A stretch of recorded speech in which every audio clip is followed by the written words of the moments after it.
সবাইকে স্বাগত জানাচ্ছি আমাদের রান্নার ব্লগে। আজকে যা যা রান্না করব দুপুরে, পাট শাক নিয়েছি, করলা কুচিয়ে নিয়েছি, সাথে একটা ছোট আলু নিয়েছি, ডাল, আর এখানে নিয়েছি টমেটো ভর্তা করব, ডাল রান্না করব। প্রথমে আমি কড়াইয়ে ডাল ধুয়ে দিয়ে দিচ্ছি, ভালো করে ডালটা ধুয়ে নিয়েছি। রান্না করার কিছুক্ষণ আগে আমি ভিজিয়ে রেখেছিলাম ডালটা।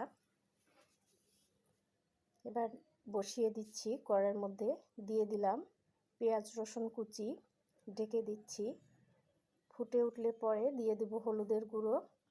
আজকে একদম সম্পূর্ণ নিরামিষ রান্না, মাছ মাংস বাদে। এবারে আমি কড়াইয়ের মধ্যে দিয়ে দিচ্ছি তেল, পেঁয়াজ রসুন কুচি, কাঁচামরিচ। শাকটা ভাজি করে নিব, পাট শাক। পেঁয়াজটা হালকা করে ভেজে নিচ্ছি।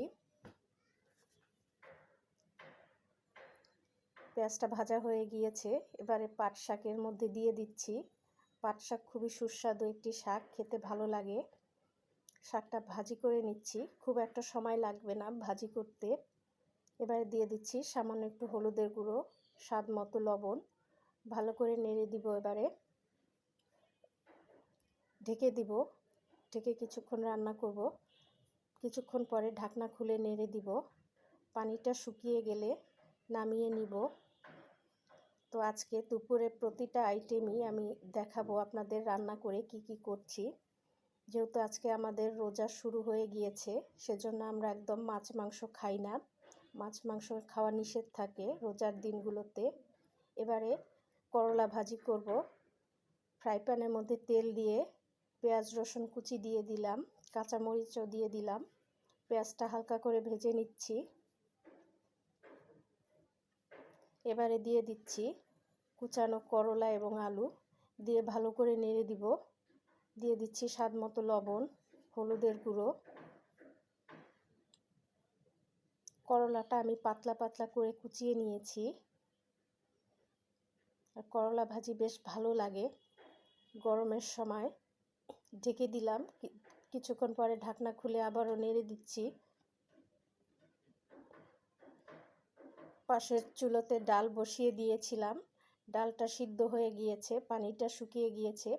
এবারে চামচ দিয়ে ডালটা আমি ঘুটে দিব। ডাল ঘোটা হয়ে গিয়েছে, এবারে আমি পানি দিয়ে দিচ্ছি। আমি রান্নাতে গরম পানি ব্যবহার করি। এবার ভালো করে নেড়ে দিচ্ছি।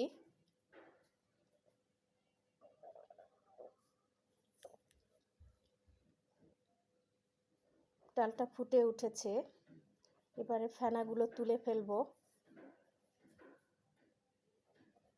এবারে দিয়ে দিচ্ছি স্বাদ মতো লবণ।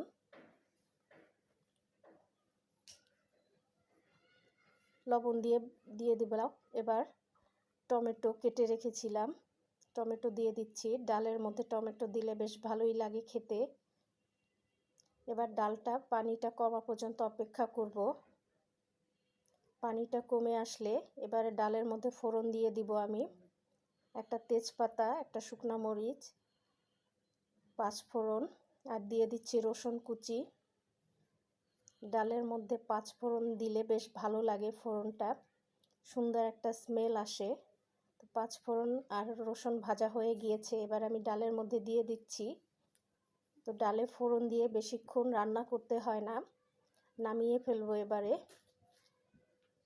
এবারে আমি টমেটোটা সিদ্ধ করে নিব। সামান্য একটু তেল দিয়ে দিয়েছি ফ্রাই প্যানের মধ্যে। এবার আস্ত টমেটোগুলো আমি দিয়ে সিদ্ধ করে নিব ভর্তা করার জন্য। যেহেতু এর আগে টমেটো ভর্তা আমি করে দেখিয়েছি, তাই আজকে আর দেখাবো না। আর বাচ্চাদের জন্য আলু চাকচাক করে কেটে হলুদ লবণ মাখিয়ে বেসন দিয়ে আমি ভেজে নিব অল্প তেলে। এভাবে ভেজে দিলে বাচ্চারা বেশ খুশি হয়ে খেয়ে নিবে। যেহেতু আজকে মাছ মাংস কিছুই নেই, তাই ওদের জন্য এই আইটেমটা করেছি, যাতে ওরা এটা দিয়ে খেতে পারে। তো রান্না হয়ে গিয়েছে সবগুলোই।